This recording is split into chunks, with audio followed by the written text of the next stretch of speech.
nuvem. Eu vejo uma pequena nuvem do tamanho da mão de um homem.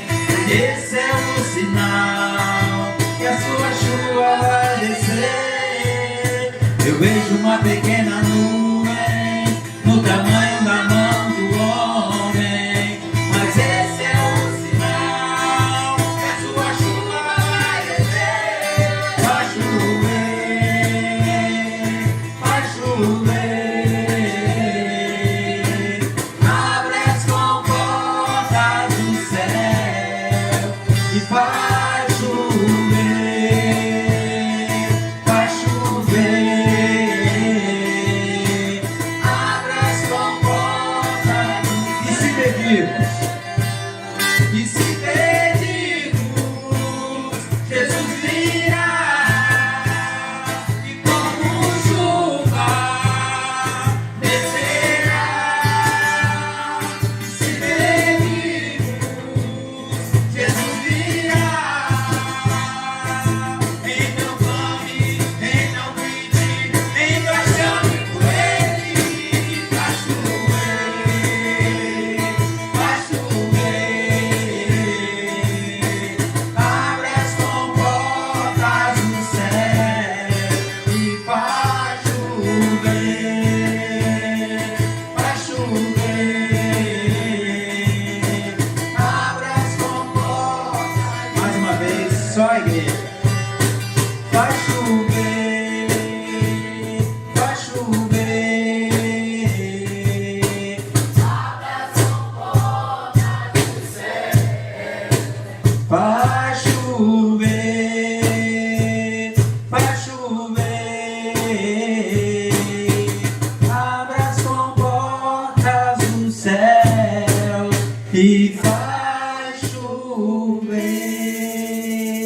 Amém. Que Deus possa abrir as comportas do céu e derramar chuva de bênção sobre a vida de cada um de nós que estamos aqui buscando a presença do nosso Deus. Os irmãos podem se assentar. Diante disso, a Bíblia diz que aquele que começou a boa obra em nós irá aperfeiçoá-la até o dia do nosso Senhor Jesus Cristo. Isso significa que os crentes que estão debaixo das maravilhosas preservação divina, a salvação não reposa sobre nossas próprias forças ou qualquer mérito de nossa vontade, mas sobre a obra da graça de Deus, segundo o beneplácito da sua vontade soberana. Portanto, já que vocês aceitaram Cristo Jesus como Senhor, viva unido com Ele. Estejam enraizados nele. Construa a sua vida sobre Ele e se torne mais forte na fé, como foi ensinado a vocês. E dê sempre graças a Deus. Então, entregue todas as coisas para Cristo. Aquela obra, aquele pedido que você entregou a Jesus, Jesus começou a trabalhar e você tomou da mão dele. Chega a hora de entregar para quem resolve, que é Deus, o nosso Senhor Jesus. Amém.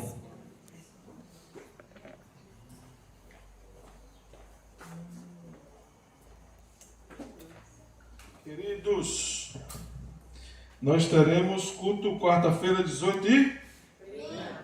18h30.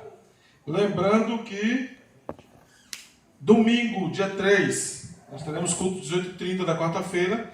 Vamos terminar o estudo para preparação para o batismo. Porque nós temos um grupo que irão se batizar no dia 17. Tá? Então, quarta-feira nós encerramos o estudo. No dia 6, no dia 3, próximo domingo, a missionária estará aqui conosco. À noite ela vai falar na sede, que é início da campanha de missões estaduais, mas nós estamos preparando aqui com Joelma uma manhã missionária, onde você pode ouvir. Nós vamos ter um momento de pregação de louvor, e aqui você vai ouvir sobre o campo missionário, como Deus tem usado os missionários lá fora, como Deus tem usado a vida de Joelma. Tá? Joelma é missionária de uma igreja, de 3 igrejas, não é de uma só. Ela começou ali fazendo um trabalho missionário com crianças, plantou a primeira igreja e já está certeza na 3ª igreja. Tá? E ela vai estar aqui domingo de manhã conosco, dia 3, grave aí, 10 horas. Nós vamos falar aqui sobre campo missionário, com a missionária Joelma. E à noite ela vai estar na sede, iniciando a campanha de missões estaduais.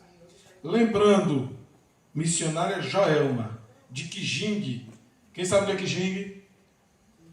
Eu nem imaginava onde que era, até eu ir lá. É longe. É longe, né?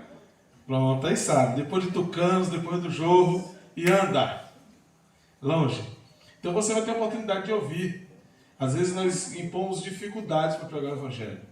E essa mulher chegou ali, numa cidade que quem ganha muito ganha o salário mínimo. Poucos ganham o salário mínimo. Onde não tinha um cristão.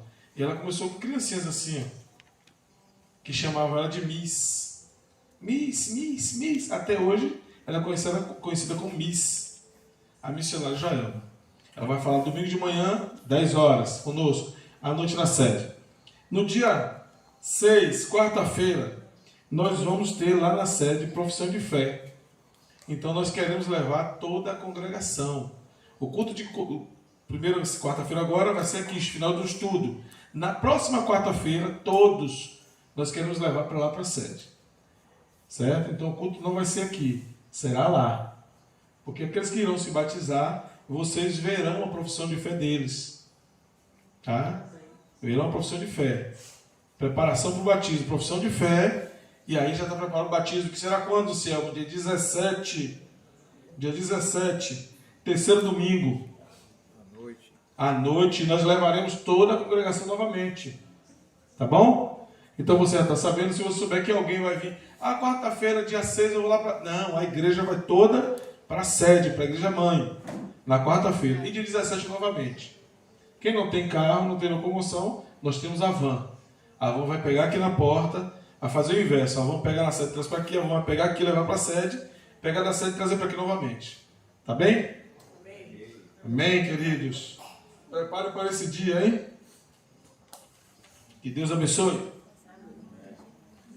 Agora iremos para o momento de dízimos e ofertas. Esclarecer aos visitantes que esse momento, para aqueles que são membros, têm conhecimento da palavra do Senhor, de devolver a 10ª parte daquilo tudo que vem em suas mãos.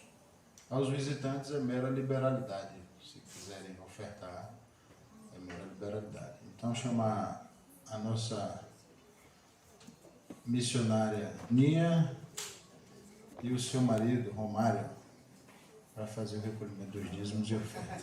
Ninha fará um solo abrilhantando aí o nosso culto. Amém. A palavra de Deus diz que o coração do homem faz muitos planos, mas a resposta certa vem do Senhor.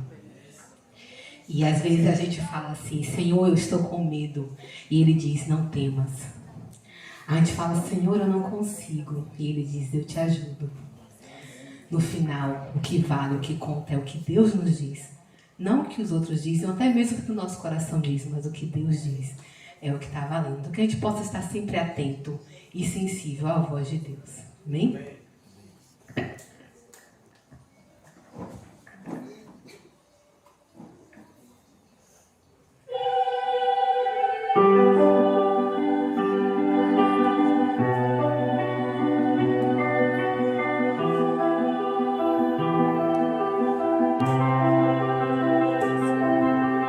Luto contra vozes que me dizem que eu não sou capaz.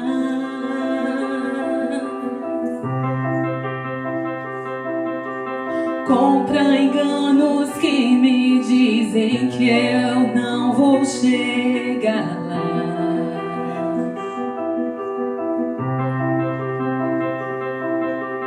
Meus altos e baixos nunca vão medir o meu valor.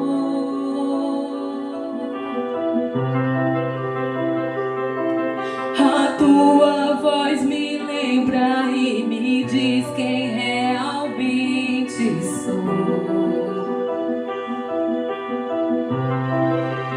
Diz que amado sou, sei que eu me sinto assim.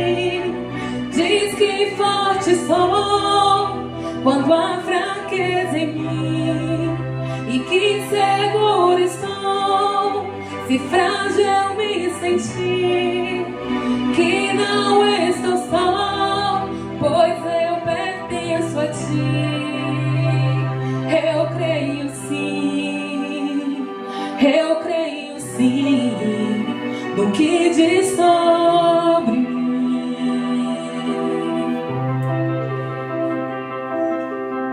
Tudo que me importa agora é o que tua voz me diz.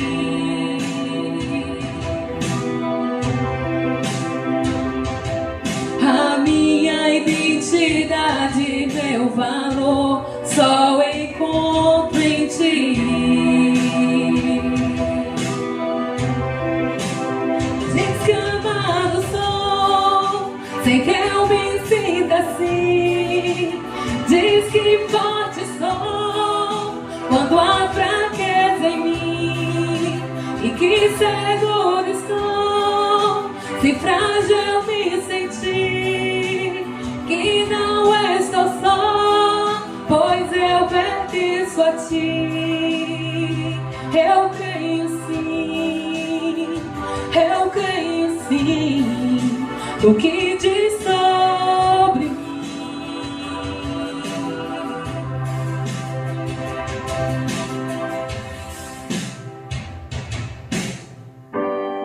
Tudo que eu tenho rendo aos teus pés e a mais ninguém.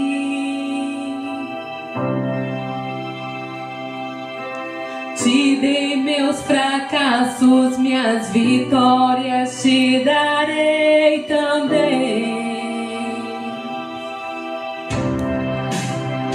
Que amado sou, sem que eu me sinta assim.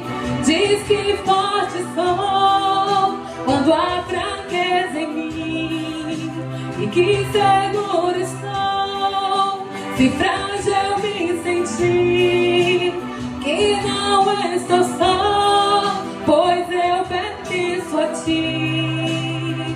Eu creio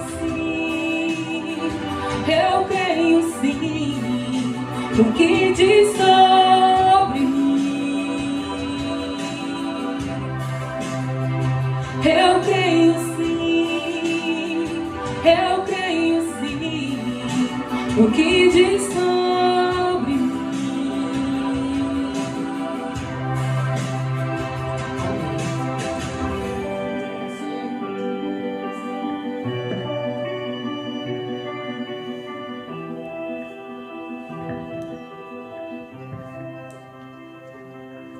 Oremos. Maravilhoso Deus, graças te damos, Senhor Deus, por cada momento que o Senhor permite que a gente passe, Pai. Te agradeço, Senhor Deus, pelas ofertas, pelo dízimo da sua casa. Peço, Senhor Deus, que o Senhor ilumine aqueles que vão administrar esse recurso que entra na sua casa, que seja para a sua honra, para a sua glória, Senhor Deus. Que os interesses humanos, Senhor Deus, não venham alcançar a sua casa, Senhor Deus. Porque os seus líderes que o Senhor capacitou, Senhor Deus, para estar aqui, Senhor Deus, administrando a sua casa, Senhor Deus, sou enviado de Ti, Senhor Deus. Que o Senhor possa estar colocando ao coração deles, Pai, a sua palavra, o seu amor, Senhor Deus, em todos a condução da sua casa. Também queria pedir, Senhor Deus, para o dizimista, para os visitantes, para todos aqueles que participaram e não participaram, Pai. Que o Senhor derrame bênção na vida de cada um, Senhor Deus, que o Senhor prospere na vida deles, que o Senhor Deus, dê a graça, Senhor Deus, de ele estar dizimando, ofertando, ou também não, Senhor Deus, ou simplesmente orando, porque, Senhor Deus, sabemos que aquele que ora, Senhor Deus, alcança Ti, Pai. Que o Senhor derrame bênção, Senhor Deus, na vida de cada um aqui presente, Pai. Eu que te peço, em nome do Senhor Jesus. Amém. Agora iremos fazer uma leitura bíblica responsiva, que consta em João capítulo 10, versículo de 9 a 11. Vai ser projetado aqui no nosso telão. O irmão Jair está providenciando, né? Então, eu sou a porta, se alguém entrar por mim, salvar-se-á, e entrará e sairá e achará pastagens. Ladrão não vem senão para roubar, matar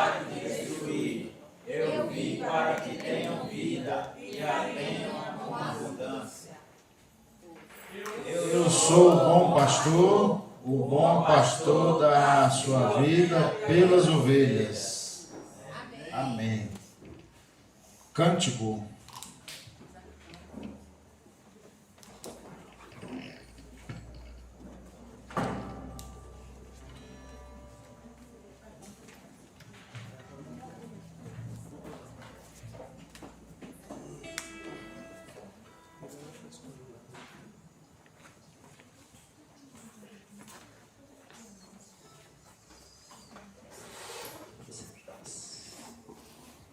A ti eu vou clamar, pois tudo vem de ti, tudo está a ti. Eu me rendo aos teus pés, és tudo que eu preciso para viver. Nós vamos clamar ao nosso Deus, invocar a presença do Senhor, dizer que Ele é tudo para nós e se render aos pés do nosso Deus neste momento.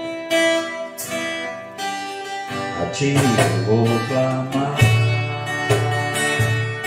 pois tudo vem de ti, e tudo está em ti. Contigo caminhar, tu és a direção, o sol a me guiar. Tudo pode passar, seu amor deixará. Sempre há de existir novo amanhã preparado pra mim,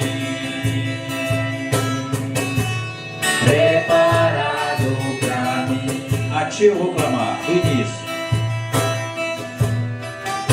A ti eu vou clamar, pois tudo vem de ti, e tudo está em ti. Hoje vou caminhar, tu és a direção, o sol a me guiar. Tudo pode passar, tudo pode passar, seu amor jamais me deixará. Sempre há de existir novo amanhã preparado pra mim, preparado pra mim, preparado pra mim, preparado pra mim. Eu me rendo aos seus pés, és tudo que eu preciso pra viver. Eu me lanço aos seus braços, onde encontro meu refúgio. Eu me rendo aos seus pés, és tudo que eu preciso pra viver. Eu me lanço aos seus braços, Onde encontro meu refúgio, Jesus.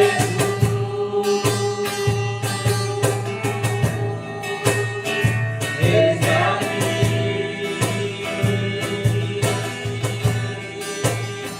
Jesus.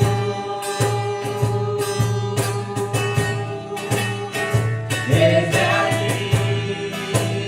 Só igreja, eu me rendo aos seus pés. Eu me rendo aos seus pés.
Eis-me aqui. Amém. Louvado seja o nome do Senhor.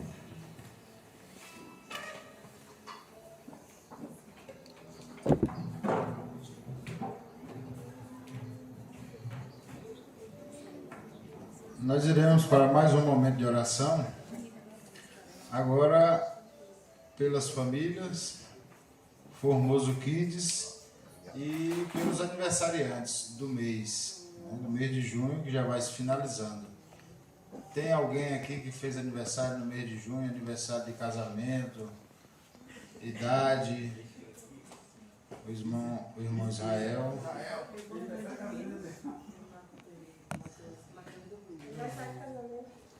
Casamento?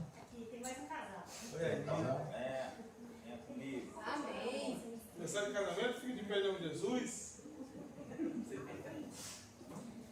Primeira igreja cumprimentá-los, são visitantes. Primeira igreja cumprimenta nossos visitantes. Sejam bem-vindos em nome de Jesus. Você traga a gente, se quiser, fique com a gente. Chamar o irmão Johnson, mais conhecido aqui como Pipa, esse servo do Senhor que tem colaborado aqui através do Carrom, inspirado pelo Espírito Santo.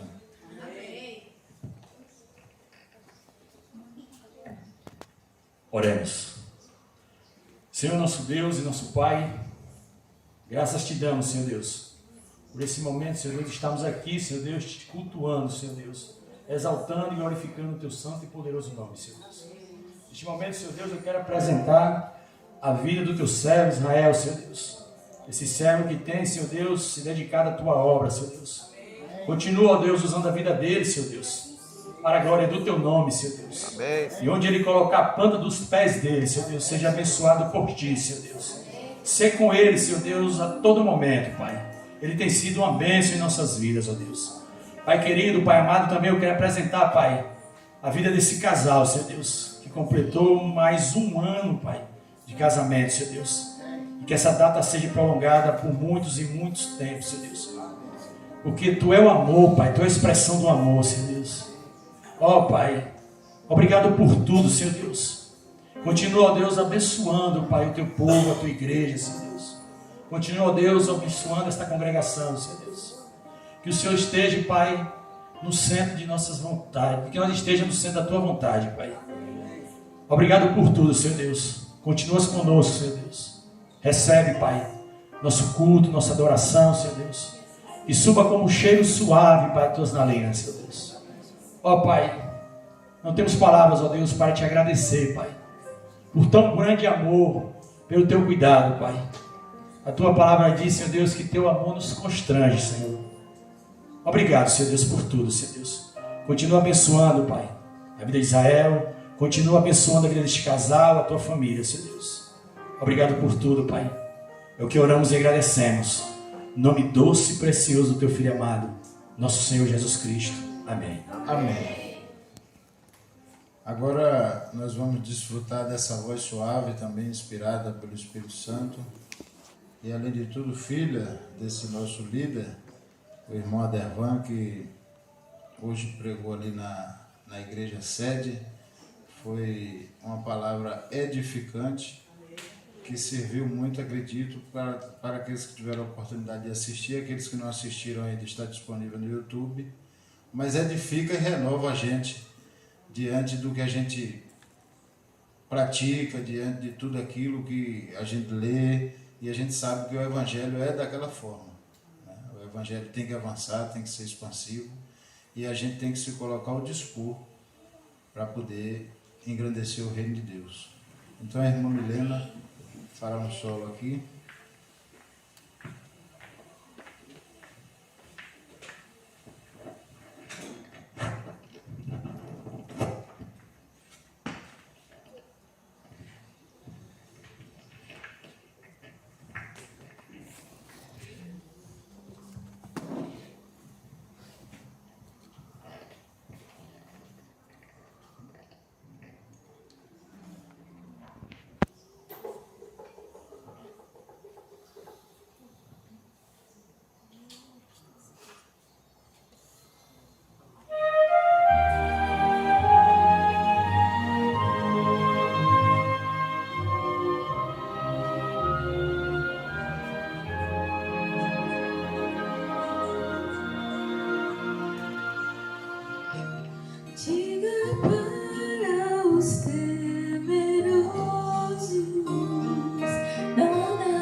Poderoso é o teu Senhor, quando clama seu nome, Ele então virá. Ele vem pra te salvar, Ele vem para te salvar. Chega alcançado, o teu Senhor virá. Ele vem para te salvar. Ele vem para te salvar. Ele vem para te salvar. Contemplar ao Senhor e te levantarás. Ele vem para te salvar.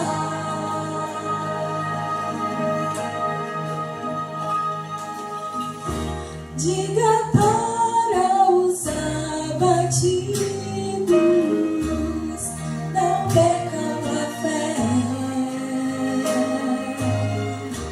Poderoso é o teu Senhor, quando clama seu nome,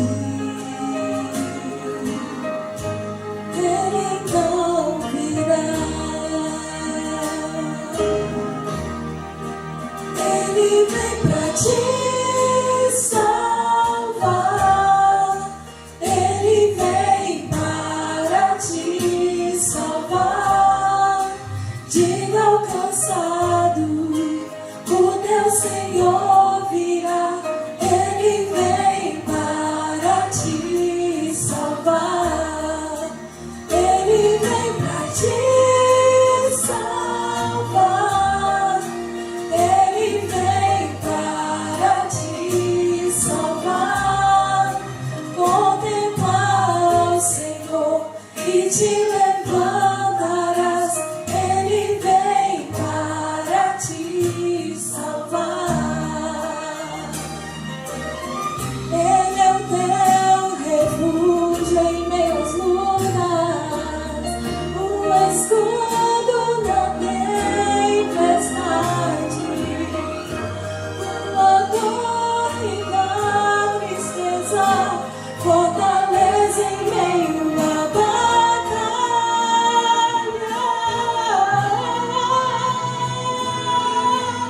Te salvar, Ele vem para te salvar. Quando cansado, o teu Senhor virá. Ele vem para te salvar. Ele vem para te salvar. Ele vem para te salvar. Contemplar o Senhor e te levantarás. Ele vem para te salvar.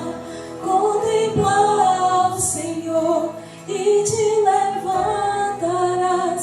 Ele vem para te salvar.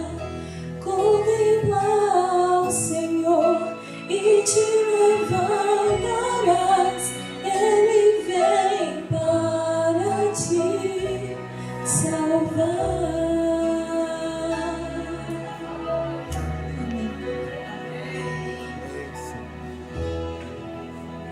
Amém. Como o Senhor é perfeito, né? Ele nos disponibiliza a serva e através dela, com essa voz perfeita, inspirada pelo Espírito Santo, pode acalentar os nossos ouvidos com esse louvor perfeito. Vamos inserir aqui a questão do Formoso Kids, que a gente não poderia esquecer, que é a Igreja do Senhor também, só que em formato de criança. Gostaria de chamar todos eles, Davi, Guilherme e os demais.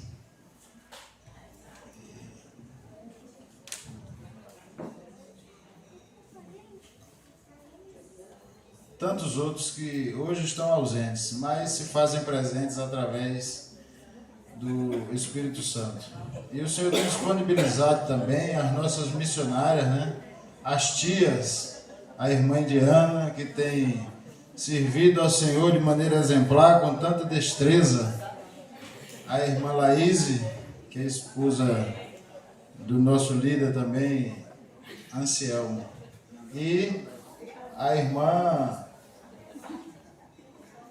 irmãzinha ali, a esposa de Oliveira, também é missionária.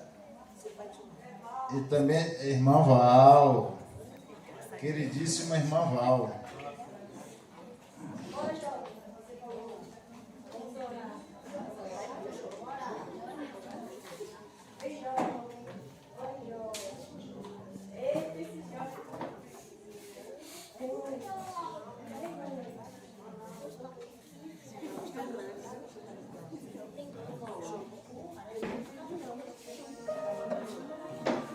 Nesse momento nós vamos, mais uma vez, elevar os nossos pensamentos ao reino e à governança divina, para que Ele esteja capacitando as tias e dando entendimento a esses pequenos, para que eles possam absorver tudo aquilo que for dito lá, porque aquilo que for falado lá vem do Senhor, porque essas missionárias são a boca do Senhor. Então, não sei se a Anselmo me permite que a gente possa passar aqui para Guilherme fazer essa oração. Pode ser, Gui?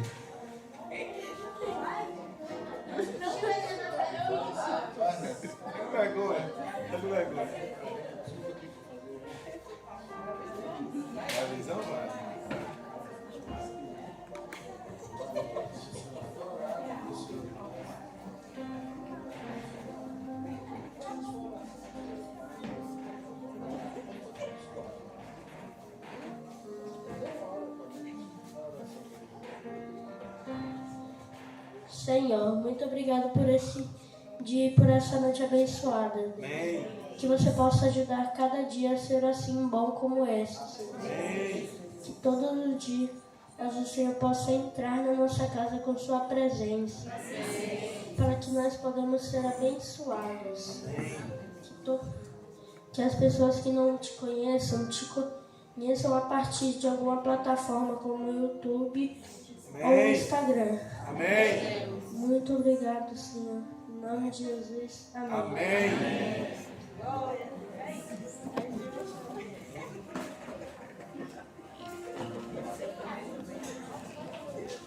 Como eu falei anteriormente, o nosso querido irmão Adervan e líder aqui da amada igreja, ele fez o uso da palavra e pregou lá hoje na nossa igreja mãe. Mas Deus, na sua imensa misericórdia e como Ele gosta de abençoar, Ele disponibilizou o irmão hoje para pregar para a gente também aqui presencialmente. Esse homem que com retidão tem tratado a palavra do Senhor, apesar de sermos da mesma igreja, mas como é uma igreja grande, não tinha tanta proximidade. Mas a partir do momento que nós fomos designados pelo Espírito Santo para vir aqui para a congregação, a gente vê da retidão desse homem e pode dizer que ele é boca do Senhor na terra. Amém. E falará para nós aqui. Amém.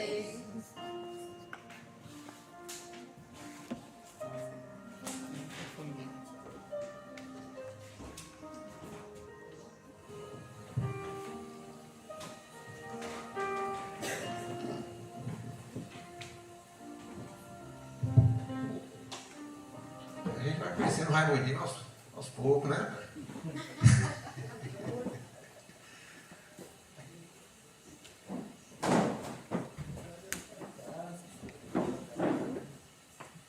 Vamos abrir as nossas Bíblias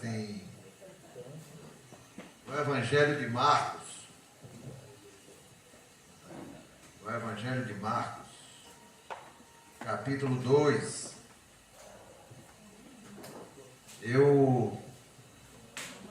Antes de tudo, graça e paz e misericórdia a todos vocês. Amém. Eu não vi a todos, quando eu cheguei, nem todos estavam aqui. Estão corrigindo o comportamento, né? Que o Senhor abençoe a vida de vocês. Estamos aqui para compartilhar mais um pouco da palavra. Essa palavra já estava preparada, já estava mais ou menos rascunhada, esquematizada para trazer aqui à noite. Quando foi ontem à noite, eu estava lá com o Anselmo estava fazendo seu testemunho, sua pregação ali na igreja presbiteriana de Jardim das Oliveiras, ali no Sarinha. E aí, antes dele começar a palavra, o nosso pastor Geraldo ligou, pedindo socorro, né? Ele estava com sintomas de gripe e 2 dias antes tinha visitado um casal que testou Covid naquela manhã. E ele disse, eu não posso ir à igreja, então me socorro. E aí foi a Devan e a Ciel, né? A congregação foi tomar conta da mãe sede, da sede, né? Da nossa igreja sede. E graças a Deus o Senhor nos usou na direção, na palavra, e foi um culto abençoado. Mas o mais importante é saber que Deus está no controle de tudo. A palavra que eu transmiti lá foi outra palavra que o Senhor tinha me dado, e eu disse, depois eu vou ver em que momento eu prego. Aí o pastor perguntou, você deve ter alguma mensagem aí? Parece que tem. Quando eu tenho o costume já de algum tempo, eu acho que eu já devo ter falado isso aqui uns meses atrás, quando eu começo a estudar um tema da palavra ou um livro, eu mergulho e fico ali um bom tempo. E agora nós estamos estudando na Escola Bíblica Dominical o Evangelho de Marcos. E aí eu mergulhei fundo. Estamos ali estudando Marcos. E hoje de manhã a gente falou, o Ramiro falou sobre Marcos, João Marcos, quem foi o evangelista João Marcos. Mas hoje vamos falar sobre o Evangelho de Marcos, já entrando em uma história muito conhecida, que é o paralítico de Cafarnaum. Muito conhecido. Muito conhecido. Marcos 2, de 1 a 12. Marcos, capítulo 2, de 1 a 12. Essa história também está em Mateus 9, de 1 a 8. E também parte dela está em Lucas. Vamos iniciar a leitura. E alguns dias depois, entrou outra vez em Cafarnaum. Estamos falando de Jesus. É o evangelista Marcos descrevendo que Jesus, alguns dias depois, entrou em Cafarnaum. E soube-se que estava em casa. E logo se ajuntaram tantos que nem ainda nos lugares junto à porta eles cabiam, e anunciava-lhes a palavra. E vieram ter com ele, conduzindo um paralítico trazido por 4. E não podendo aproximar-se dele por causa da multidão, descobriram o telhado onde estava, e fazendo um buraco, baixaram o leito em que jazia o paralítico. E Jesus, vendo-lhes a fé, disse ao paralítico, filho, perdoados estão os teus pecados. E estavam ali assentados alguns dos escribas que arrazoavam em seu coração, dizendo, por que este diz assim blasfêmias? Quem pode perdoar pecados senão Deus? E Jesus, conhecendo logo em seu espírito que assim lhes arrazoavam entre si, lhes disse, por que arrazoais sobre estas coisas em vosso coração? Qual é mais fácil dizer aos paralíticos, estão perdoados os teus pecados, ou dizer-lhe, levanta-te e toma o teu leito e anda? Ora, para que saibais que o Filho do Homem tem na terra poder para perdoar pecados, disse ao paralítico, a ti te digo, levanta-te e toma o teu leito e vai para a tua casa. E levantou-se e tomando logo o leito, saiu em presença de todos, de sorte que todos se admiraram e glorificaram a Deus, dizendo, nunca tal vimos. Amém. Amém? Senhor, aqui é a tua palavra que nós lemos.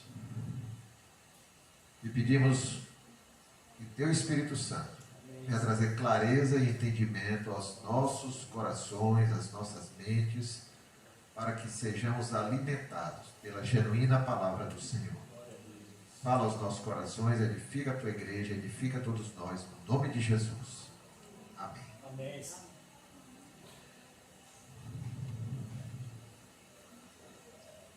Evangelista Marcos. Irmãos, a Bíblia tem 4 livros que nós chamamos de Evangelho. Né? Muito conhecido. Evangelho de Mateus, Evangelho de Marcos, Lucas e João. Todo mundo conhece, todo mundo sabe. Mas por quê? 4 pessoas escreveram a mesma coisa. Qual foi a intenção disso? Deus, na sua sabedoria, pegou 4 homens e disse: vocês vão escrever sobre as mesmas coisas. Mas do ponto de vista de vocês, aquilo que vocês viram, aquilo que vocês captaram, e escrevam. Por quê? O que cada um escreveu, quando nós juntamos, complementa a verdade. Aí temos uma visão melhor daquele fato, da história e das verdades que eles escreveram. Mateus, só para resumir, Mateus era discípulo de Jesus, judeu. O que é que Mateus, qual era o público de Mateus? A quem Mateus estava direcionando o seu evangelho? Principalmente aos judeus. Mateus queria, como judeu, provar aos judeus que Jesus era o Messias. Aí você vai ver os escritos de Mateus, o que Mateus procurou destacar na sua visão, temas que envolviam o judaísmo. Aí vem ele falando direto sobre fariseus, sobre saduceus, sobre os temas que eram concernentes aos judeus. Lucas nasceu na Síria. Lucas não era judeu. Viveu na Antioquia. Provavelmente foi discípulo de Paulo. O público de Lucas, médico de profissão para aquela época, dentro das condições possíveis, ele era médico. Lucas escreveu para um certo, qual o nome dele? Eu anotei aqui, Teófilo. Lucas escreveu o seu evangelho e escreveu o livro de Atos. Se você juntar os dois, parece um livro só. Ele escreveu para Teófilo. Teófilo era um cidadão, provavelmente cidadão romano, que morava em Roma. Alguma autoridade, ele tinha alguma função de destaque lá em Roma. Então, Lucas escreveu para ele. Lucas procurou fazer o quê? Escrever um relato histórico. Ele levantou a história de Jesus, com detalhes, para Teófilo. Alguns estudiosos acham que Teófilo foi apenas um pretexto para Lucas escrever, mas na verdade seria para um público maior. Teófilo se caísse na mão de alguém que achasse que aquilo era uma coisa subversiva, não, isso aqui é uma carta de um homem, não tem nenhum problema. Mas o que importa é que ele escreveu e fez um relato histórico da vida de Jesus. E está aqui até hoje esse relato. João, discípulo de Jesus, escreveu o Evangelho. João escreveu muitos anos depois. Provavelmente foi o último Evangelho a ser escrito. Né? João, quando escreveu o Evangelho, já havia heresias circulando e já entrando na igreja, entrando, quando a gente fala, tentando influenciar pessoas, a crer que Jesus não veio em carne. Que Jesus não foi o verbo que se fez carne. Por isso que João escreve, e o verbo se fez carne e habitou entre nós. Lá nas suas cartas, João diz: eu apalpei o verbo da vida. Eu toquei nele. Vai dizer, ele veio em carne. Então ele estava combatendo heresias que já existiam. E João estava dizendo, ele veio em carne. E ele era o Filho de Deus. E Marcos, judeu de nascimento. Judeu de nascimento, morador de Jerusalém, sobrinho de Barnabé, filho da consolação. Conviveu com Pedro, com Paulo, foi o que Raimundinho estava escrevendo, que a gente conversou hoje sobre essa convivência de Marcos com essa turma. Só andou com turma boa, né? Só Pedro, Paulo, Barnabé, olha rapaz, o cara fez uma seleção e foi andar com eles. Deu no que deu, né? Cresceu e amadureceu na fé. Amém. Provavelmente, Marcos foi o fundador da igreja no Egito, na cidade de Alexandria, e essa igreja existe até hoje.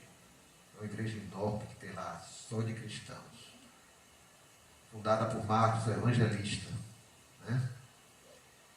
E Marcos, no seu evangelho, a ênfase dele era dizer: Jesus veio para servir. Jesus veio para servir. Filho do homem veio para servir, para dar sua vida em resgate de muitos. Então apresentou Jesus como servo, que ele veio para servir e que Jesus era o Filho de Deus. Essa foi a ênfase de Marcos. Aí quando você soma essas 4 visões, você tem uma visão mais ampla e profunda do que é o Evangelho. Foram visões distintas sobre os mesmos fatos que se complementaram. Mas vamos entrar aqui em Marcos, dentro do texto, né? O início do ministério de Jesus. Marcos está começando a falar no capítulo 1 e a gente agora no capítulo 2 é o início do ministério de Jesus. Jesus, após ser batizado, a gente tem que levantar o contexto das coisas que estão acontecendo. Jesus, após ser batizado por João Batista lá no Rio Jordão, após 40 dias no deserto, em oração e jejum, como a gente sabe a história, Jesus volta para a Galiléia. A Galiléia ficava ao norte, né? Aqui onde a gente está é sul, então norte, vamos lá, subiu aí para o Baitaba, mais adiante, né? Então Jesus subiu para o norte de Israel, saiu do sul e foi para o norte, voltou para a Galiléia. Na Galiléia, Jesus viveu a maior parte do seu ministério. A gente ouve falar muito do Mar da Galiléia. O Mar da Galiléia tinha 19 quilômetros de comprimento e 13 ou quase 14 de largura. E ao redor do Mar da Galiléia haviam várias cidades do porte daquela época, né? Por exemplo, naquela época, uma cidade ao redor da Mar da Galiléia de 5 mil, 10 mil habitantes, era uma boa cidade, tinha um bom tamanho. E muitas aldeias. E foi nesse cenário, ao redor do Mar da Galiléia, que Jesus viveu a maior parte do seu ministério. Ele morava em Nazaré. Mas quando ele iniciou seu ministério, ele se mudou para Cafarnaum, como a gente leu no texto. E Jesus voltando para casa. Ele se fixou em Cafarnaum. Por que Cafarnaum? Porque Cafarnaum era na margem do Mar da Galiléia. É como se ele saísse, não sei se a distância é a mesma, saísse de Itabuna e foi morar em Ilhéus. Para ficar de junto do mar, para facilitar a sua locomoção ao redor do Mar da Galiléia, aonde ele foi viver seu ministério. Em Cafarnaum, Jesus chamou João, chamou André, chamou Tiago, chamou Pedro, chamou Mateus para ser seu discípulo. Foi ali que ele chamou esses homens. E assim, ali em Cafarnaum, Jesus começou a pregar o evangelho do reino de Deus. Né? Lá em Marcos 1,15 ele diz, Jesus começou a dizer, o tempo está cumprido e o reino de Deus está próximo. Arrependei-vos e crede no evangelho. Foi assim que começou o ministério de Jesus, em Cafarnaum. Em Cafarnaum ele fez muitos sinais, irmãos, muitos milagres. E ensinou acerca do reino de Deus. Todas as coisas impactaram as pessoas. Tudo que Jesus fez impactou. E elas se admiravam da sua doutrina e da sua autoridade. Ficavam maravilhadas com Jesus. Porque não existia nada igual. Nunca havia acontecido nada igual de alguém falar com autoridade e com a forma que Jesus falava. Com a clareza, com a autoridade, com a sinceridade, com a espontaneidade. Nunca havia aquilo. Então Jesus chamou a atenção. Marcos relata que a fama de Jesus se espalhou por toda a Galiléia, toda aquela região norte de Israel, as cidades e as aldeias. E assim, a coisa que se formou, por onde Jesus passava era o quê? As multidões. A fama dele se espalhou. Cada milagre, cada prodígio, os seus ensinos se espalhou. E todo mundo queria chegar perto de Jesus, queria ver Jesus, tinha curiosidade para ver Jesus. Mas a gente entrou no capítulo 2 de Marcos. No início do capítulo 2, a gente viu aí que Marcos está relatando a cura de um paralítico. É um dos chamados famosos encontros com Jesus, relatado nos evangelhos. São muitos encontros. Esse é um dos encontros. O paralítico de Cafarnaum. Mateus registrou essa história, Lucas também, mas de forma mais ampla foi Mateus e Marcos. O relato dessa história é Marcos falando sobre Jesus em um dos seus retornos a Cafarnaum. Jesus voltando para casa, ele saiu, cumpriu alguma missão, alguma coisa que estava na sua agenda e volta para Cafarnaum. Quando ele chega em Cafarnaum, espalha a notícia, Jesus voltou. Jesus está chegando em casa.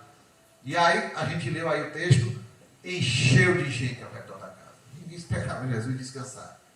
Todos foram ver Jesus, todos queriam estar perto de Jesus, queriam ouvir Jesus. Então as pessoas fizeram aglomeração em toda a sua casa. E a aglomeração foi de tal nível que ninguém conseguia chegar perto nem da porta. Imagine de Jesus. E o que Jesus fazia nessas situações, Israel? Ensinava acerca do reino de Deus. Essa era a base do ministério de Jesus. Ele começava a ensinar. Ele era mestre. Então ele começava a ensinar acerca do reino de Deus. Aí eu só faço aqui um parêntese. E o que é reino de Deus? Porque reino de Deus vai acompanhar o evangelho inteiro. A gente fala tanto, não, porque o reino de Deus é aqui a igreja. O que é reino de Deus? Reino de Deus é onde Deus governa. Reino é um lugar. Deus, o governante. Deus governa o seu reino. Onde Deus governa. E que lugar é esse onde ele manda, onde ele governa e é obedecido? Meu coração, teu coração. Esse é o reino de Deus, é um reino espiritual. Por isso que ele diz, o reino de Deus está no meio de vós. Não é um lugar físico. Não é um país, não é uma nação. É quando você diz, Senhor, eu te obedeço. Ali está o reino de Deus. Então o reino de Deus é onde ele governa, onde ele manda, onde ele é obedecido. É um reino espiritual e eterno. Porque os judeus estavam esperando um reino temporário. Viria um Messias todo forte, poderoso, com armas, com exército. E governaria Israel e faria restaurar a glória de Israel. Aí vem o Messias, nasce numa manjedoura, sem exército, sem manto real. Esse Messias, sai daí, rapaz. Isso é blasfêmia. Mas Deus veio para estabelecer o reino eterno dele. Os corações que o recebessem. Corações humildes, igual aquela manjedoura. E o evangelho do reino era a mensagem do reino de Deus. As boas novas de que Deus chegou para governar a vida do homem. Deus veio para governar, restaurar as almas arrependidas e resgatadas, tirando das trevas para a maravilhosa luz do Senhor. Mas eu queria só pontuar com vocês 6 detalhes dessa história. É o que a gente vai conversar hoje à noite. Primeiro, o paralítico. O paralítico. 6 personagens que estão aqui.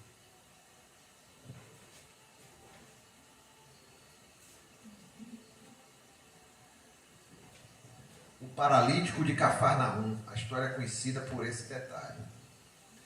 Marcos e Mateus não descreveram a origem da doença do paralítico. Disseram, o paralítico. Não sabemos se é uma doença por acidente, de nascença, né? Não sabemos. A doença já nasceu assim, foi um acidente, não sabemos. Mas ele era um paralítico. Sendo paralítico, aquele homem, como qualquer um paralítico, não tinha capacidade para se deslocar sozinho.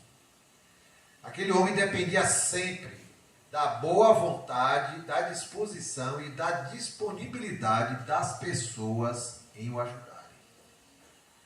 Essa era a vida dele. E a gente tem que analisar que ele vivia numa época que, como é que dá o nome, a acessibilidade, né? A inclusão, isso era tema inexistente, né? Inexistente para aquela época. Então, sofria mesmo. Era uma pessoa sem autonomia, presa nas situações da vida, da sua vida. Levava uma vida extremamente limitada, aquele paralítico. Numa época em que não havia alternativas para pessoas como ele. Se hoje já é difícil, naquele tempo era impossível, não havia alternativas. Ele vivia uma sociedade, irmãos, aquela sociedade daquela época, aquela sociedade em que ele vivia, era uma sociedade que desvalorizava as mulheres. As mulheres eram uma sub-raça, infelizmente era assim. Desvalorizava os órfãos. Perdeu o pai, perdeu a mãe, não tinha mais valor nenhum na sociedade, naquela sociedade. Desvalorizava as viúvas. Mulher que era casada, que perdia o marido, não valia mais nada. Se não tivesse um parente para lhe dar uma assistência, que tivesse condição, não tinha mais valor nenhum na sociedade, ia viver de esmola. Desvalorizava os estrangeiros, desvalorizava os samaritanos, pela rixa que tinham histórica, desvalorizava os pobres, desvalorizava os doentes, desvalorizava qualquer um que não estivesse de acordo com o padrão médio da sociedade, principalmente a sociedade religiosa. Numa sociedade que desprezava os mais frágeis. Aquele homem era paralítico. Imagine qual a perspectiva de vida para alguém assim. Que planos aquele homem tinha para a vida? Que disposição ele tinha para pensar na vida, fazer planos? Ter ansiedade pelo emprego de amanhã, de arranjar emprego? Tinha. Vivia de esmolas e da ajuda alheia. Como está a sua vida?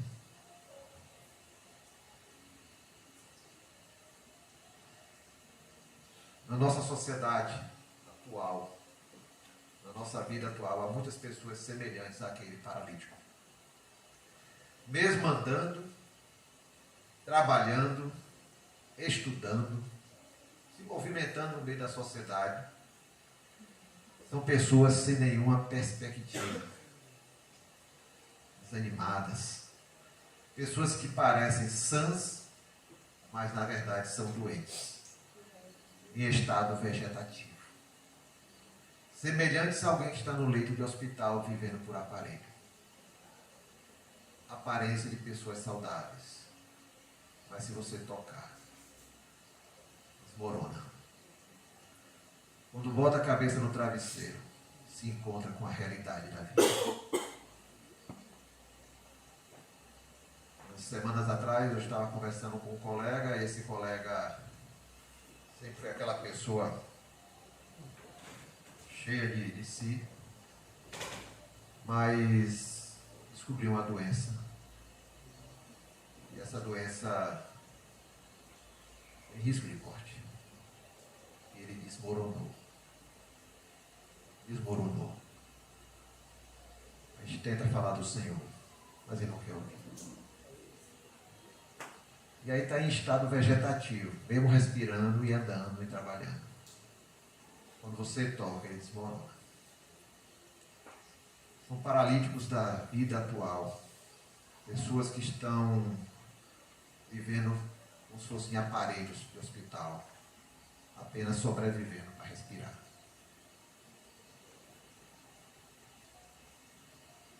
Pessoas que não vivem normais, por estarem dominados por sentimentos de amarguras, frustrações, ansiedades, orgulho e outras coisas. Tem suas vidas paralisadas, porque a amargura paralisa a pessoa, faz a pessoa pensar só na mesma coisa. Fica rodando na sua amargura, na sua frustração, e não sai, não consegue andar, não consegue se movimentar, não consegue romper as barreiras, porque só enxerga a sua amargura, sua frustração, suas ansiedades, e fica escravo disso. E não vive. Pessoas que se viciaram, também são paralíticos, pessoas viciadas na nossa imagem. sua à sociedade. É terrível a gente ver pessoas que mostram uma falsa imagem do que são. Não são aquilo. Mas querem que você acredite que elas são aquilo. E vive construindo essa imagem. E não tem vida. Não tem vida, não consegue viver porque você não sabe, nem ela sabe com quem ela está lidando dentro do espelho. Qual é o personagem que ela está olhando? Você não é assim não, né? Graças a Deus aqui não tem ninguém assim, enquadrado nessas situações. Esse paralítico morava em Cafarnaum. Jesus morava em Cafarnaum. E agora? Como aproximar esses dois? Como aproximar alguém que vive como um paralítico nessa vida de Jesus, que está ali perto, na sua casa, na igreja que está ali ao lado? Como levar um ao outro? Os dois moravam na mesma cidade. Vamos falar sobre o segundo personagem. Os 4 amigos. Quando eu falo dos 4 amigos, eu prefiro dizer a igreja. Que Jesus tem sonho de ver. Marcos descreve esses 4 homens. Esses 4 homens ergueram o paralítico no seu leito. A gente fica imaginando o trabalho que eles tiveram. Numa época que não tinha guincho, não tinha um carro elevado, não tinha uma escada automática, sei lá, não tinha nada que você pudesse olhar, era tudo na mão, na força, na corda, né? No alto. A gente fala que telhado, pensando que é para tirar só umas telhas. Não, o telhado naquela época era diferente. Era um negócio de barro, um negócio diferente, tinha que cavar mesmo, era duro. Então esses homens enfrentaram todas as situações. Esses homens se esforçaram para erguer aquele paralítico naquela altura, sem nenhum instrumento moderno como nós temos hoje, e que já seria difícil. Eles abriram o telhado e desceram o homem no lugar exato aonde Jesus estava. Então tiveram esse cálculo de engenharia, né? Cálculo matemático, de ter todo esse trabalho e calcular e botar o homem aonde Jesus estava. O texto descreve esses homens como amigos do paralítico. A gente leu aí. 4 amigos. Portanto, esses amigos eram conhecidos dele. Podiam ser vizinhos. Poderia ser parente. Pessoas próximas da família. Alguma proximidade eles tinham porque foram apresentados como amigos. Resumindo, eram pessoas que conheciam aquele homem e conviviam com a sua realidade. Esses homens se esforçaram para levar o amigo paralítico a Jesus. Unir os dois, aproximar os dois. Eles investiram esforços para dar ao amigo a melhor solução para a sua vida. Jesus. Eles abriram mão do seu tempo. Eles abriram mão dos seus próprios interesses naquele momento. Eles abriram mão dos seus compromissos para ajudar quem precisava.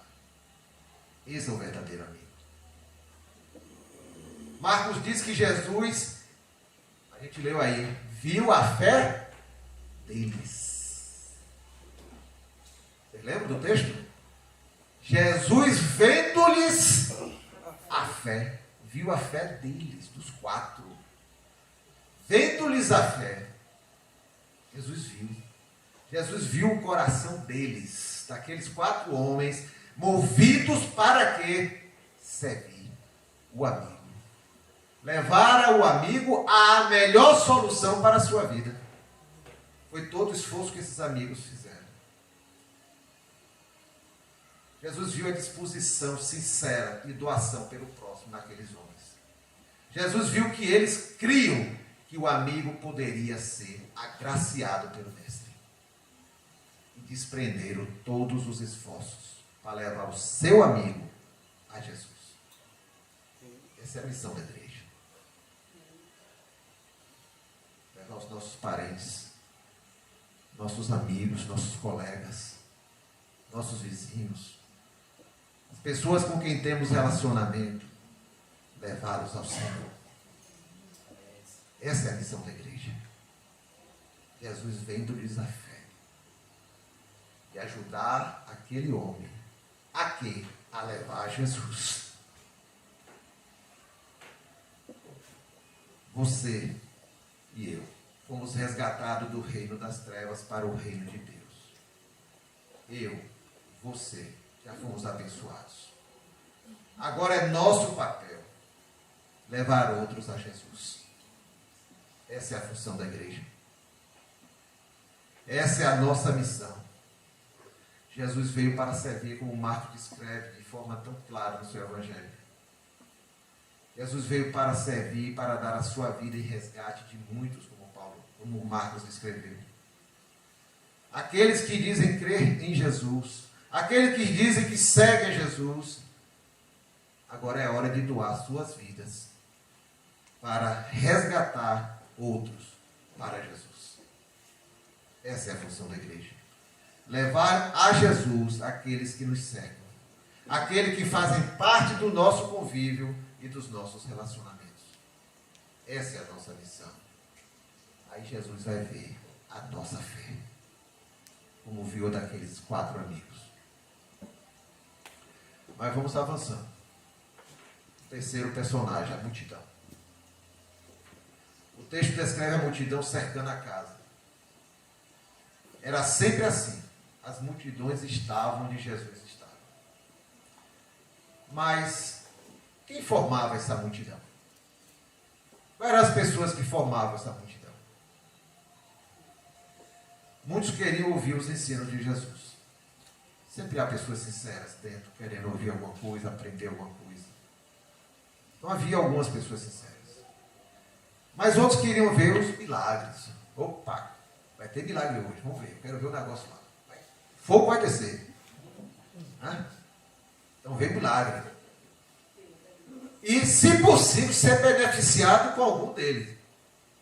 Sobrar uma rebarba lá, eu quero. Para mim, para um parente meu. Milagre. Por favor. O milagre.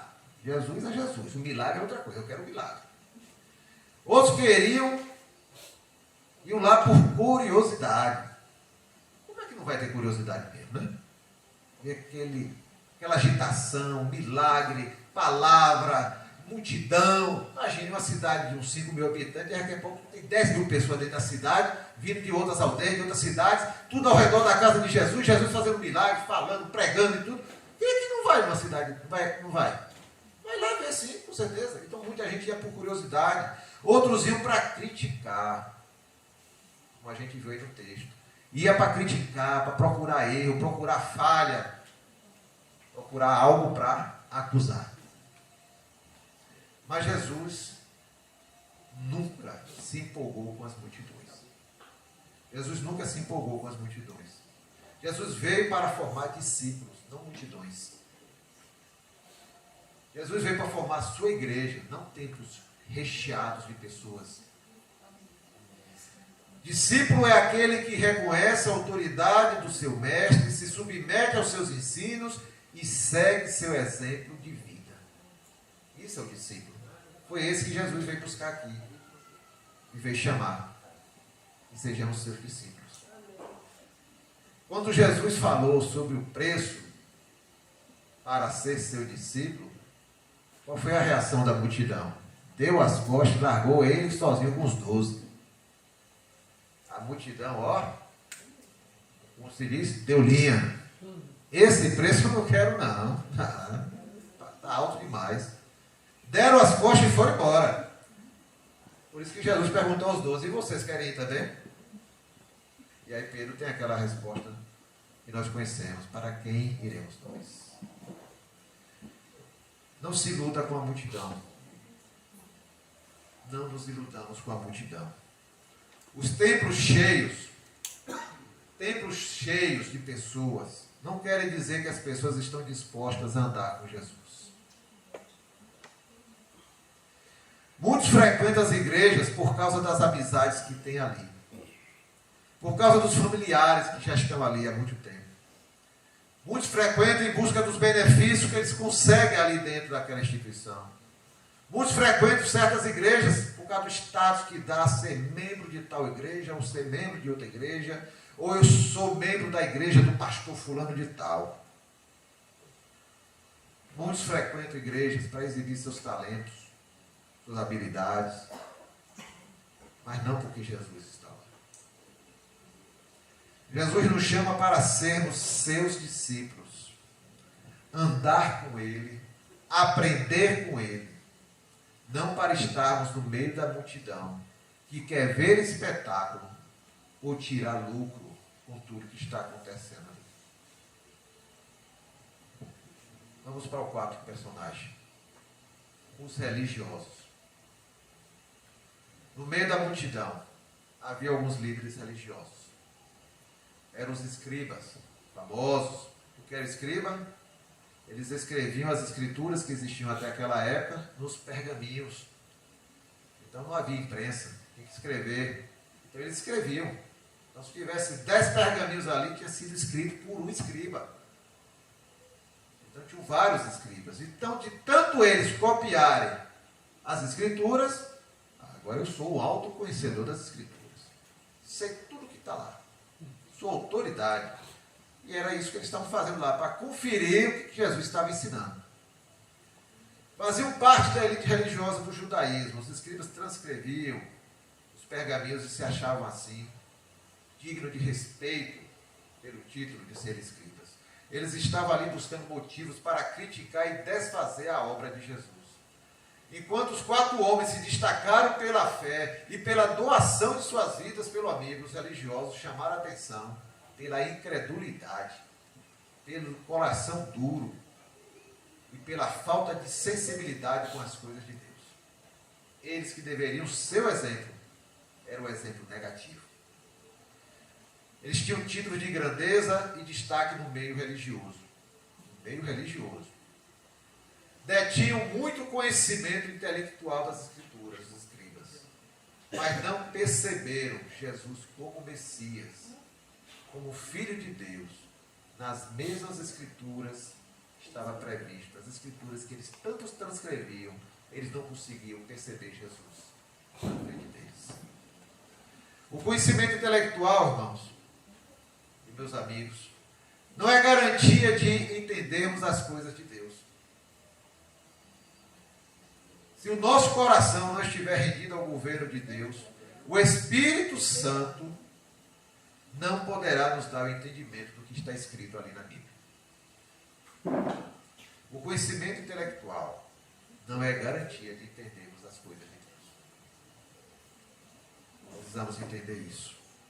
Infelizmente, a religião e os religiosos têm sido motivo de muitos não serem alcançados pelo Evangelho do Reino.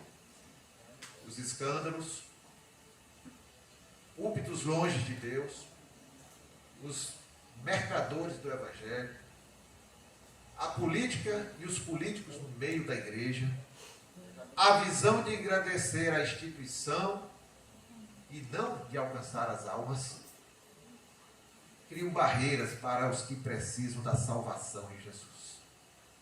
Essa é a realidade. No que dependesse do sistema religioso, o paralítico continuaria fora da casa, longe de Jesus. Aí vamos para o quinto personagem. O quinto personagem não é de carne e osso.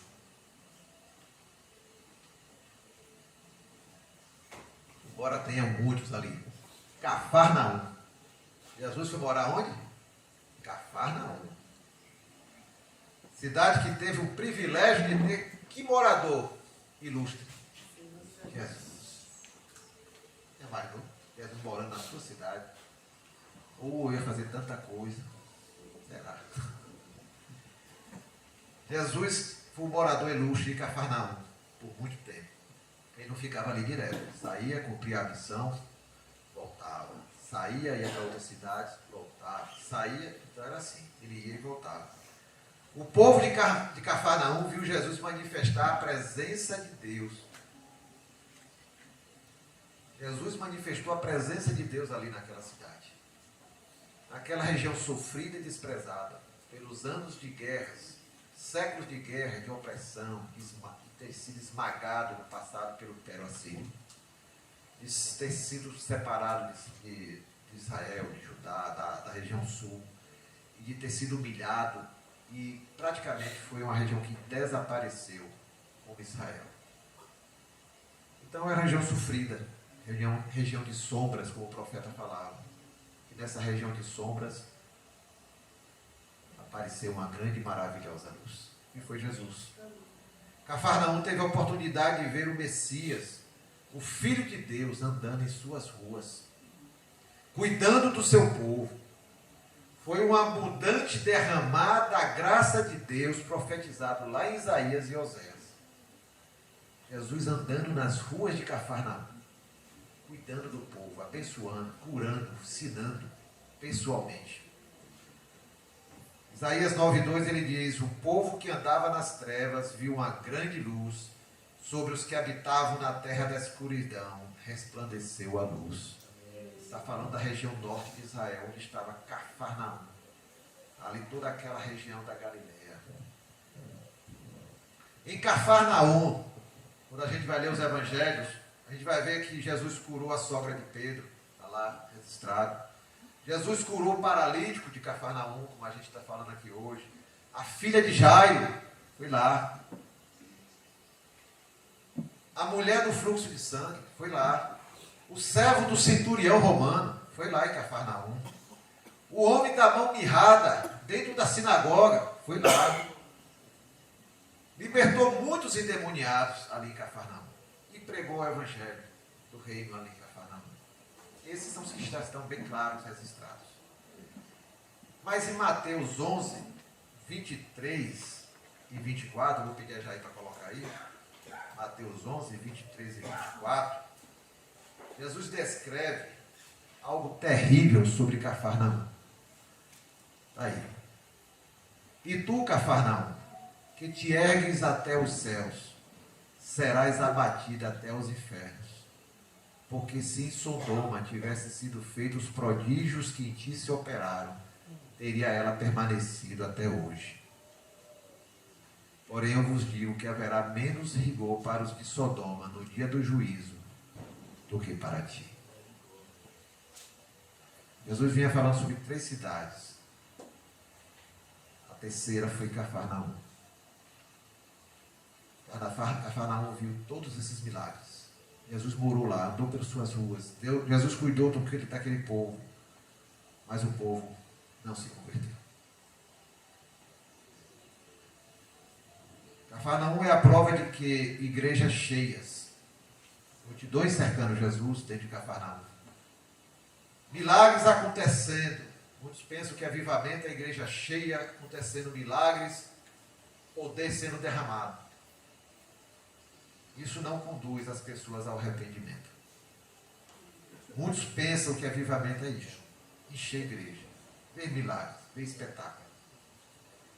Através da fé e ação daqueles homens, daqueles 4 homens, Jesus pôde restaurar a vida daquele paralítico. Mas isso não foi obra da multidão.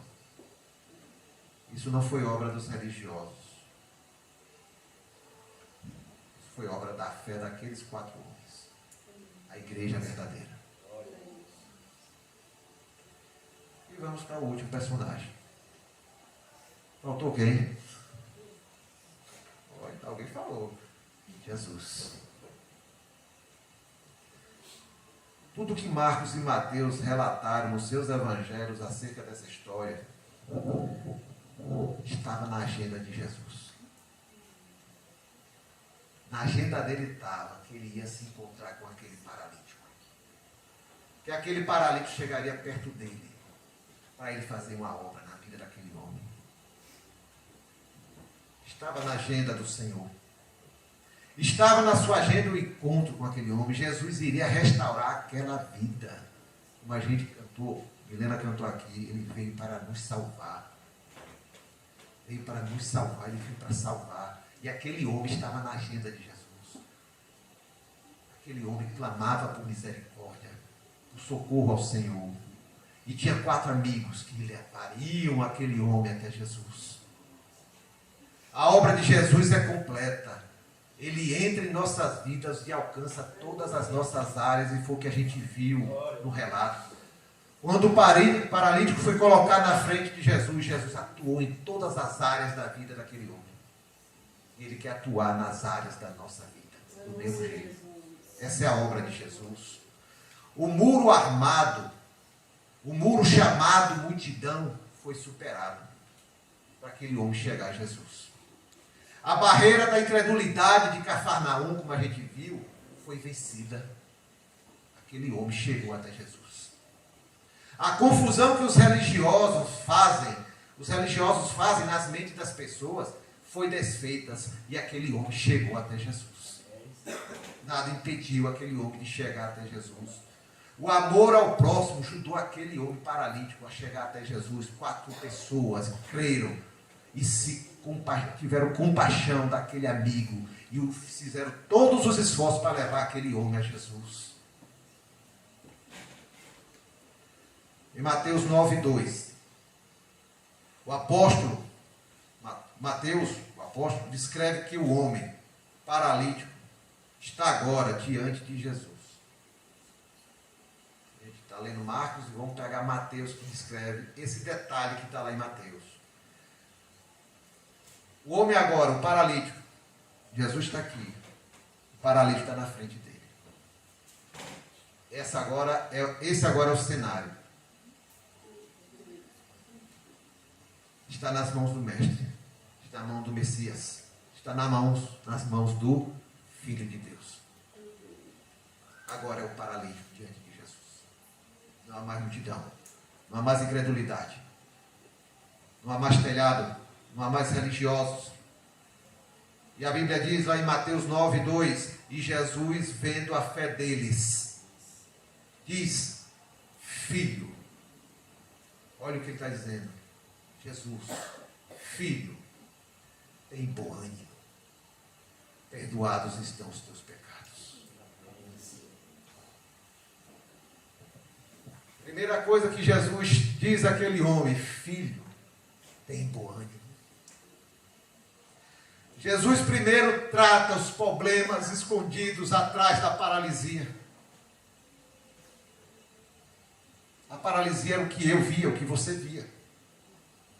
Mas tinha problemas escondidos atrás da paralisia, que ninguém ali tinha condição de ver, mas o Filho de Deus tinha. E agora esse homem está diante de Jesus, a verdadeira solução para a sua vida. Jesus vê uma alma abatida pelos anos de sofrimento e de humilhação. Uma alma deprimida, esmagada pelas coisas que ela não tinha controle. Aquela alma não tinha controle sobre o que o esmagava. Uma alma doente, desanimada, sentindo-se abandonada.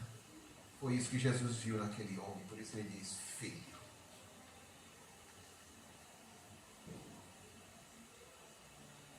O que aquele homem não sentiu quando Jesus diz: filho? Parece simples a gente descrever isso. Mas foi um bálsamo na alma daquele homem, ser chamado de filho pelo Filho de Deus. Jesus primeiro buscou trazer ânimo, chamando ele de filho, mostrou simpatia, compreensão e sensibilidade ao seu sofrimento. Foi como se Jesus dissesse àquele homem aquela frase que nos evangelismos a gente usa muito, né, Anselmo? Você é precioso para Deus. Você está sofrendo há tanto tempo, esmagado pelo sofrimento. A tua alma está em flagelo, fragmentada. Mas você é precioso para Deus, e Deus está aqui agora para cuidar de você. Quando a gente diz: você é precioso para Deus,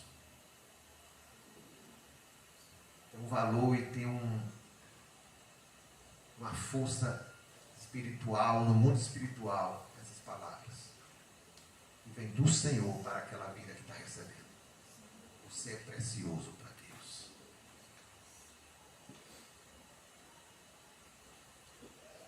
Jesus tratou a alma daquele homem. Ele também veio para salvar as nossas almas. Almas abatidas, oprimidas e sobrecarregadas. Que nos deixam paralisados nessa vida. Que fazem a gente andar nesse mundo, mas não viver. Jesus vem para nos libertar disso, nos curar. Seja qual é a paralisia que te aflige, seja qual é o problema que te aflige, seja qual é o problema que nos alcança, Ele vem para nos tratar e nos salvar desses problemas. Precisamos deixar o Senhor tratar nossas mazelas da alma. Tratar, irmãos, é fazer o curativo para estancar o sangramento que está lá dentro. Ele faz o curativo e estanca para o sangramento e obtém o alívio. Depois, é permitir que ele faça a cirurgia necessária, nos ajudando a resolver, renunciar ou enfrentar da forma correta as causas que afligem a nossa alma. O Senhor nos dê sabedoria acerca dessas coisas. Amém. Porque muitas pessoas sofrem na alma por problemas que elas mesmas podem resolver, mas já não enxergam isso. Jesus disse também: perdoados estão os teus pecados. Como é paralítico, Jesus trata da alma da pessoa e agora vai tratar da vida espiritual. Jesus sabia que aquele homem tinha algo escondido ainda na sua vida. Algo que também o afligia e o paralisava. Agora Jesus está tratando o problema mais grave na vida daquele homem e na vida nossa também, o pecado. Porque o pecado nos separa de Deus e nos tira a vida de Deus. A doença mais grave de qualquer ser humano é o pecado.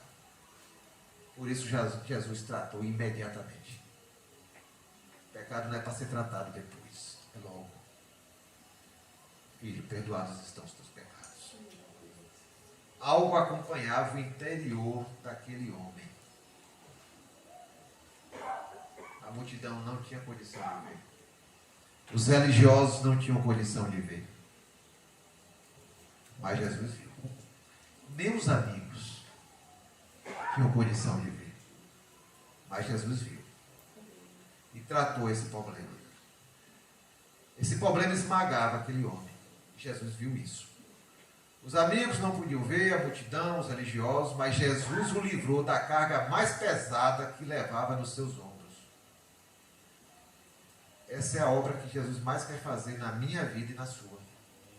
Ele veio para nos salvar dos nossos pecados. Nos salvar daquilo que nos afasta de Deus. Daquilo que Satanás nos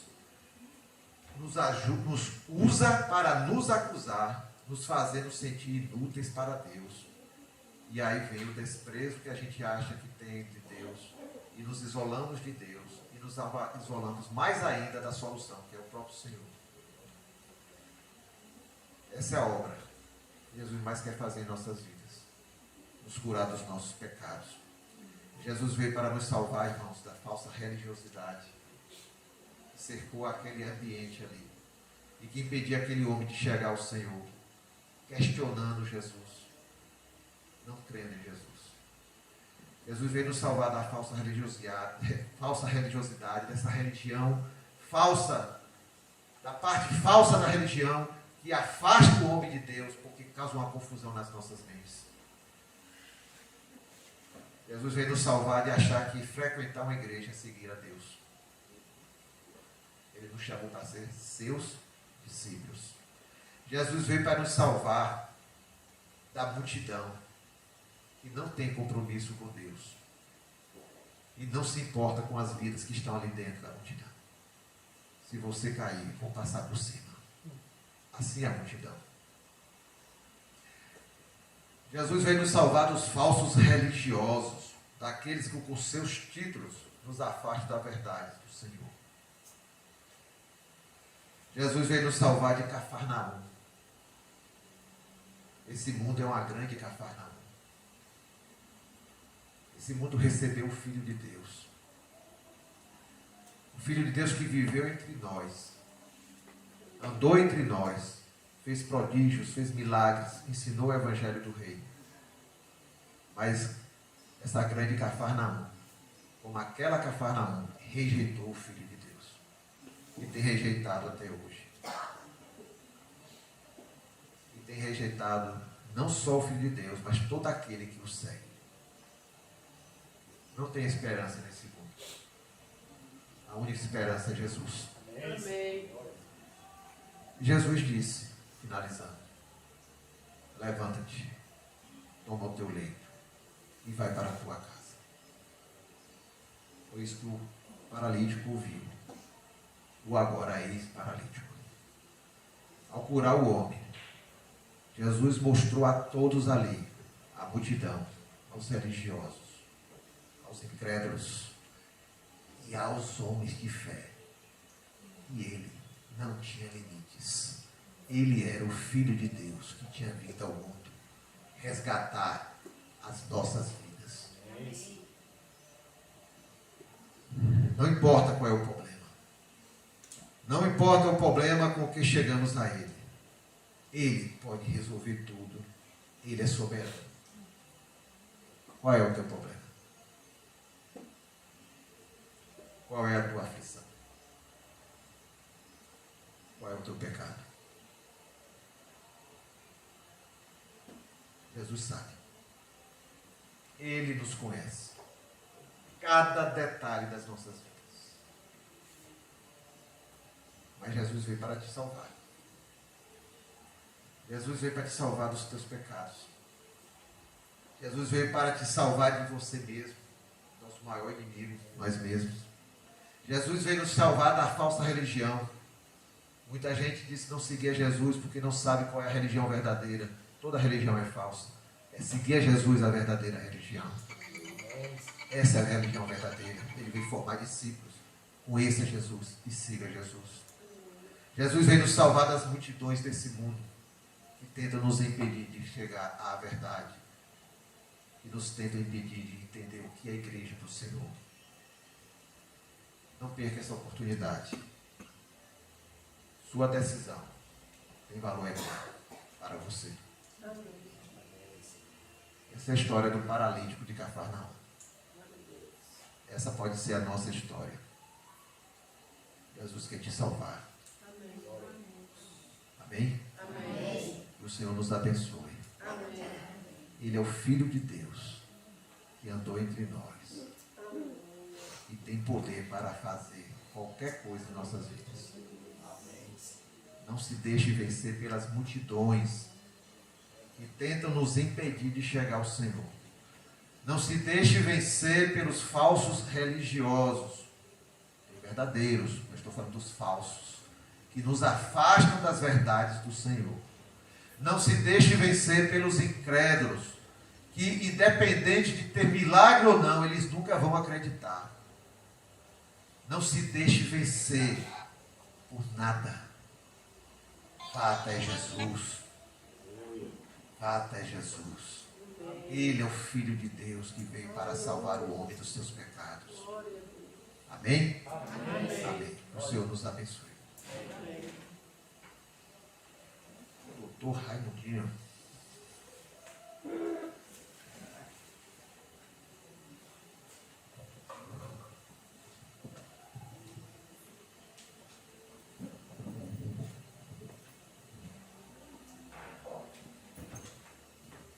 Tem sido uma bênção estar aqui com vocês. Uma das coisas que alegra o nosso coração, né, Anselmo? Como a gente pregou lá hoje, é de ver a disposição de cada um aqui em servir, de ser útil ao Senhor. E que cada passo que você dá, Deus vai te aperfeiçoando, vai te ensinando e vai tornando você ainda mais produtivo e vai te capacitando. Confie, não em Adevan, não em Aciel, confie no Senhor, porque é Ele que está investindo em tua vida. Amém? Amém.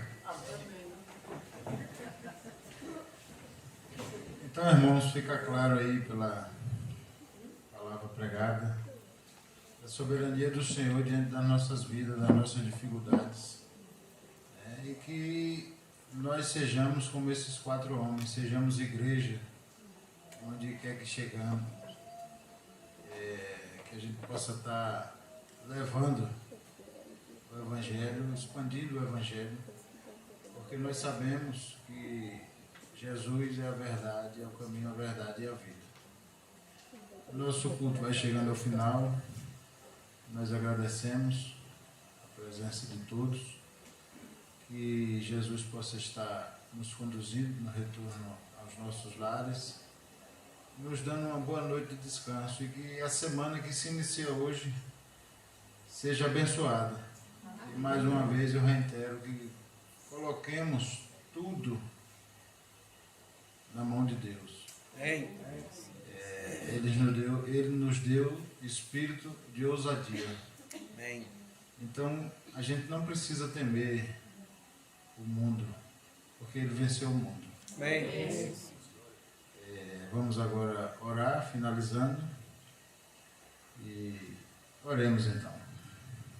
Glorioso Deus, amado Pai, a palavra é gratidão, Senhor, por o Senhor ter disponibilizado, Senhor, a Dervan, Senhor, para trazer essa palavra, Pai, que tanto nos edificou e nos deixou entusiasmados, Senhor, para que possamos ser igreja temente só a Ti, mas com espírito de ousadia, levando o Seu Evangelho e Sua palavra, Senhor. Não é fácil, Deus, poder enfrentar as agrurras do mundo, mas nos revestimos da Sua armadura, Senhor, que é o Seu Evangelho e a Sua palavra. E descansamos em Ti, e sabemos que o Senhor conhece a tudo e a todos, ó Pai. Nos traz, Pai. Vem em nós, ó Deus, revela-se em nós, Senhor. Nos enche do Seu Santo Espírito, Senhor. Até que possa encontrar em nós só a Ti, Pai. Que a gente não possa ser enganado pelas nossas vontades, Senhor. Mas que a gente possa estar atendendo ao Seu chamamento, Pai. Que a gente possa estar no Seu caminho. Que a gente possa estar vencendo as dificuldades do mundo, Pai. Que o Senhor possa estar nos restaurando, Senhor. E nos livrando do pecado, Pai. O pecado foi inserido em nós lá no princípio, Pai. Mas o Senhor nos concedeu uma nova aliança, Senhor. E estamos aqui, eis-me aqui, como diz o Senhor, para Te servir, ó Pai. É isso que oramos e agradecemos nesse momento, ó Deus, diante de Ti, em nome de Jesus. Amém.